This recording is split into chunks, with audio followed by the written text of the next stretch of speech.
Si vous avez lu Chainsaw Man, vous vous êtes forcément demandé pourquoi le démon tronçonneuse est si puissant. On sait que dans le monde de Chainsaw Man, plus le nom d'un démon provoque l'effroi, plus celui-ci sera puissant. Dans le sens où le démon tomate est très faible, car communément les tomates ne font pas peur, alors que le démon flingue est extrêmement puissant, car communément les armes à feu font peur et sont mortelles. Mais dans Chainsaw Man, au-delà d'être très puissant, le démon tronçonneuse est le démon le plus puissant. Il est le héros des enfers, craint par tous les démons et les chevaliers de l'apocalypse souhaitent tous lui mettre la main dessus. Mais pourquoi? Pourquoi le Chainsaw Man est si puissant? Pourquoi incarne-t-il cette puissance absolue qui terrifie tous les démons? Eh bien, c'est à ces questions que nous allons répondre dans cette vidéo.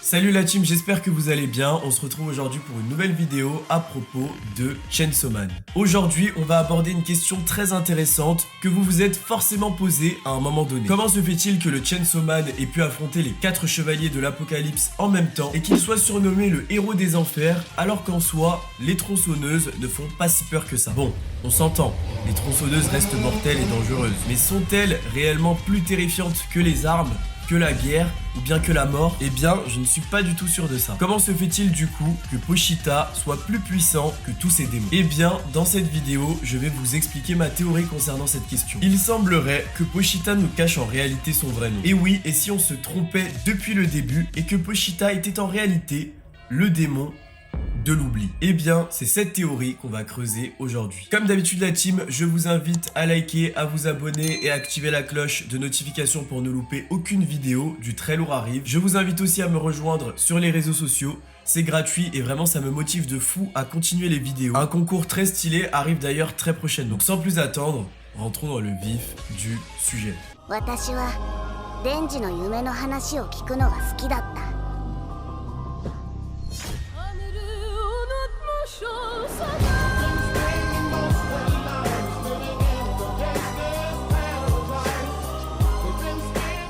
Dans Chainsaw Man, il y a de nombreux démons extrêmement puissants. Mais rappelons tout d'abord ce qu'incarne un démon dans l'univers de Chainsaw Man. Un démon est une créature des enfers qui est associée aux peurs de l'humanité. Ainsi, chaque démon devient plus fort en fonction de la peur que l'humanité lui accorde. Les démons les plus puissants sont ceux qui portent le nom de peurs primaires. Ils sont particulièrement anciens et puissants car ils incarnent les peurs les plus instinctives ancrées dans la psyché humaine. Comme démons issus des peurs primaires, on peut prendre l'exemple du démon des ténèbres et rappelez-vous à quel point il était puissant et terrifiant pour les personnages. Décrits comme des êtres transcendants, ces démons effraient les autres démons, y compris ceux qui ignoraient jusqu'alors leur existence. En effet, vous n'êtes pas sans savoir que dans Chainsaw Man, les démons ne meurent jamais réellement. Lorsqu'un démon est tué dans le monde des humains, il se réincarne en enfer. Et lorsqu'un démon est tué en enfer, il se réincarne dans le monde des humains. Les démons ne se rappellent jamais de leur vie précédente, mais tant que les humains craignent leur nom, ils continueront de se réincarner. Ainsi, les démons suivent ce cycle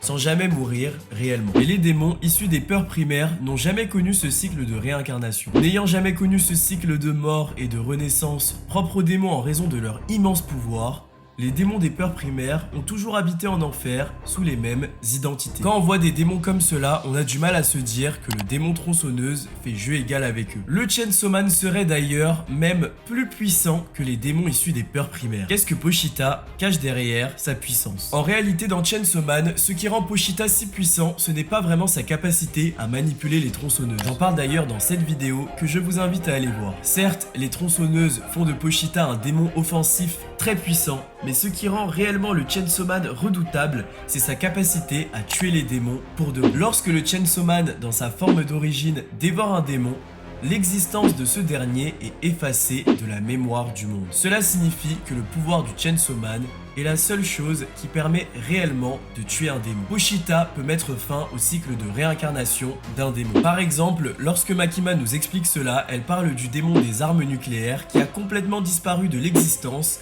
et de la mémoire des êtres vivants. Cela signifie que Pochita a mangé le démon des armes nucléaires, supprimant ainsi son existence de l'humanité. Cette capacité est redoutable et en réalité, c'est elle qui fait de Pochita le héros des enfers. C'est cette capacité qui terrifie tous les autres démons et qui rend le Chainsaw Man si omnipotent. Mais reste une question.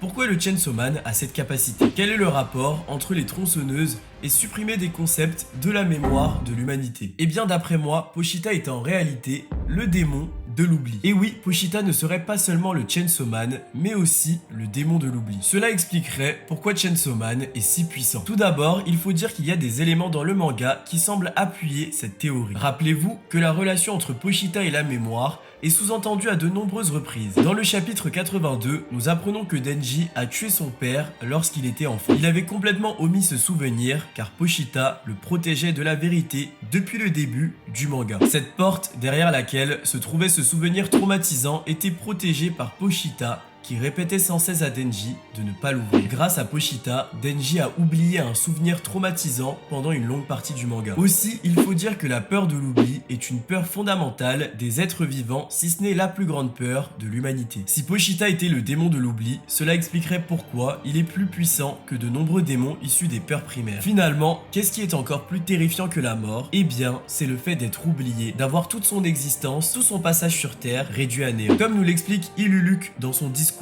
pré-mortem, un homme ne meurt réellement que lorsqu'il est complètement oublié. La volonté de laisser une trace et un héritage de son passage sur Terre est un principe fondamental pour les êtres humains. Je pourrais vous faire un long développement sur l'importance de la mémoire pour l'humanité, mais je pense que vous voyez ce que je veux dire. En étant le démon de l'oubli, Pochita incarnerait cette peur sous-jacente à tous les êtres vivants, cette peur qui dépasserait même la peur de la mort, la peur d'être oublié. D'une certaine manière, cela ferait presque de Pochita le démon de la peur originelle, la peur d'être effacé de l'existence. Il y a de nombreuses peurs qu'on a réussi à surmonter grâce à la mémoire. Ainsi, la peur de l'oubli semble dans un sens pouvoir se placer au-dessus de toutes les autres. Pour ces raisons, si Pochita était le démon de l'oubli, sa puissance pourrait parfaitement être expliquée. Mais bon, reste une question. Pourquoi tout le monde proclame Pochita comme étant le démon tronçonneuse et pourquoi le démon de l'oubli aurait des tronçonneuses qui lui sortent de partout? Il faut dire que cette histoire paraît étrange car le démon flingue a littéralement une arme qui lui sort de la tête, le démon renard ressemble à un renard,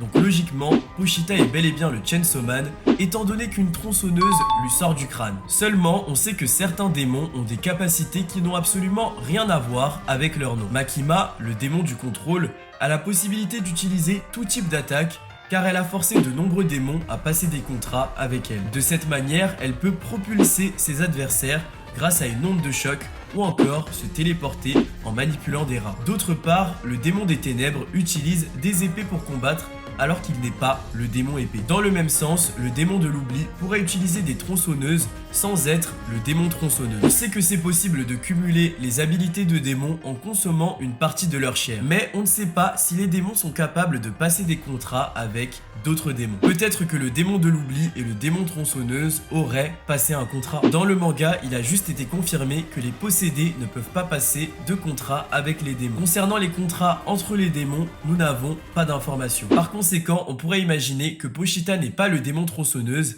et qu'il a reçu une capacité venant de celui-ci. Ou dans le sens inverse, Pochita pourrait être le démon tronçonneuse qui aurait reçu une capacité venant du démon de l'oubli. Enfin, globalement, la réponse à cette dernière question reste un mystère. Mais je dirais que la solution peut aussi se trouver dans le nom même du démon de l'oubli. Suivant ma théorie, Pochita serait le démon de l'oubli, par conséquent, ce n'est pas vraiment incohérent que les personnages ne puissent pas se rappeler de son nom. Dans le chapitre 53, le démon ange explique qu'avant de mourir, tous les démons ne se rappellent que d'une seule chose. Et cette chose est le bruit d'une tronçonneuse. Après tout, peut-être que le nom du Chainsaw Man vient de là, mais qu'il reste fondamentalement le démon de l'oubli. Globalement, toute cette théorie me paraît très plausible car elle expliquerait la réelle puissance du Chainsaw Man.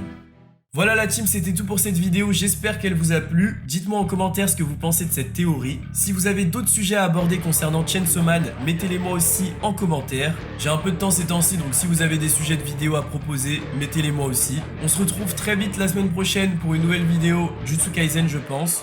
D'ici là, prenez soin de vous, restez sur vos gardes et je vous dis à très vite.